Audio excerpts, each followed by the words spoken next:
Bonjour. Comment allez allez-vous? bien? Oui, ça va. Bienvenue. Ça va. Longue réunion. C'était une bonne réunion. Bonne réunion. Vous allez à RTB? Oui. Je connais le trajet, mais c'est quand même plus chouette en taxi. Ouais. Bienvenue. Fermeture des portes, destination encodée. Marius Gilbert, diplômé en agronomie et sciences appliquées du vivant à l'ULB, vous faites un doctorat sur l'écologie des insectes ravageurs. Vous étendez ensuite votre champ d'études aux animaux d'élevage. En 2004, alors que vous investiguez sur la grippe aviaire en Thaïlande, votre carrière bifurque. Désormais, vous vous consacrez aux maladies émergentes. Votre job, comprendre les différents facteurs de leur propagation afin d'émettre des recommandations pour prévenir et enrayer le pire. Le 12 mars 2020, dès l'annonce de la pandémie, l'épidémiologiste que vous êtes se retrouve sous le feu des médias et devient du jour au lendemain ce monsieur Corona rassurant et pédagogue. Vous serez également l'un des experts consultés par le gouvernement. De cette expérience inédite, vous tirez des leçons édifiantes et émettez des critiques parfois sévères sur la gestion de la crise sanitaire. En septembre 2020, vous retournez à la vie académique car vous êtes avant tout directeur de recherche au FNRS et le patron du laboratoire d'épidémiologie spatiale, mais aussi vice-recteur à la recherche et à la valorisation de l'Université libre de Bruxelles. Bienvenue à bord, Marius Gilbert. Vous décidez de faire des études de quoi en fait, vous? À l'époque, ça s'appelait ingénieur agronome. Et j'aimais bien parce que c'était à la fois des sciences du vivant, la vie, la biologie, mais aussi il y avait tout l'aspect plus quantitatif des sciences de l'ingénieur. Et j'aimais bien ça aussi. Et après, vous vous êtes spécialisé? Donc après mes études, j'ai fait 2 années de chercheur-visiteur à Oxford. Ouais. Et ça, c'était vraiment un moment comme ça assez charnière parce que tout d'un coup, c'est une exposition à une vie académique très riche, comme ça, où on côtoie des sommités dans son domaine.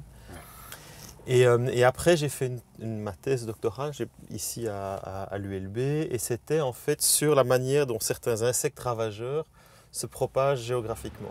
Et comment est-ce qu'on peut comprendre ça à l'aide de cartes, à l'aide d'outils d'analyse.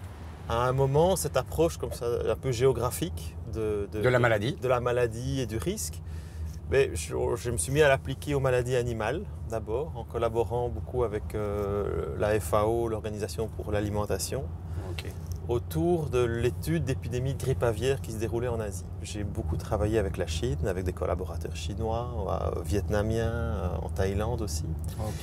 Et donc, quand il y a une maladie qui émerge là-bas, tout d'un coup, on a les regards braqués là-dessus. Vous avez le regard, vous êtes un chasseur de maladies, hein?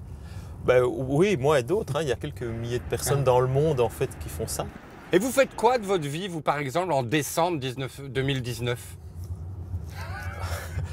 Alors en décembre 2019, j'étais à un colloque à Bali, figurez-vous. Et en fait, ça commençait à poindre, donc je regardais un petit peu Donc on a une liste de discussion parmi les gens qui travaillent sur les maladies émergentes. Il y a une espèce de liste de discussion qui s'appelle PROMED, qu'on suit tous et qui envoie des mailings avec toutes les nouvelles vraiment du jour.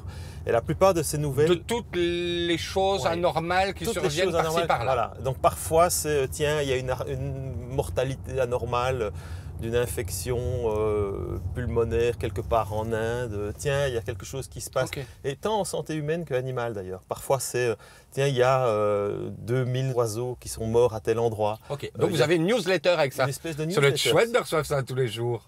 Oui, mais ce qui se passe, c'est qu'en fait, ce qui est intéressant, c'est de distinguer dans cette newsletter qu'est-ce qui est un événement qui est vraiment fondateur, et qui est fondateur ici d'une pandémie, d'autres en fait qui se résolvent par eux-mêmes, où finalement il y a des éclaircissements, parce qu'il y a plein d'autres événements qui se passent tous les jours et qui forment une espèce de bruit de fond épidémiologique de tout ce qui se passe dans le monde. Et dans ce mailing de PROMED, la première fois que vous voyez la mention de ce qui va nous arriver, il est écrit quoi? Alors j'ai plus le terme exact, j'ai oublié, mais c'est genre infection pulmonaire atypique Chine. Et donc tout de suite c'est localisé autour de Wuhan, autour de ce marché, on ne comprend pas très bien ce qui se passe. Et quand est-ce que vous vous dites, vous, pour la première fois, ah, là c'est quand même préoccupant? Quand la Chine n'arrive pas à vraiment contenir les choses, c'est-à-dire que très rapidement ça prend de l'ampleur. Et les Chinois, il faut savoir que par rapport aux maladies émergentes, ils ont quand même beaucoup appris de ce qui s'est passé dans le passé.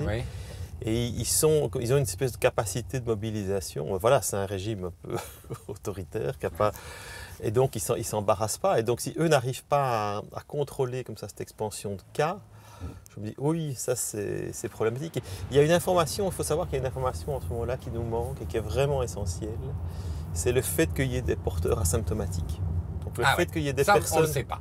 Ça, non. Quand est-ce que vous vous dites, bon, mince, là, il faut qu'une sonnette d'alarme soit tirée, parce que s'il n'y a pas de réaction tout de suite, ne fût-ce que pour prévenir la population que quelque chose de conséquent arrive, ça va poser problème. Donc il y a un moment charnière, donc c'est quand l'Italie et l'Iran déclarent des morts, parce que ce qu'on sait à ce moment-là, c'est que les décès, c'est le sommet d'une pyramide avec une base assez large de personnes qui font des infections beaucoup plus bénignes. Donc ça veut dire que s'il y a quelques morts là, il y a beaucoup d'infectés déjà. Il y a beaucoup d'infectés, et que si c'est à ce moment-là que se déclenche la recherche des infectés, ils vont courir derrière leur épidémie l'un comme l'autre.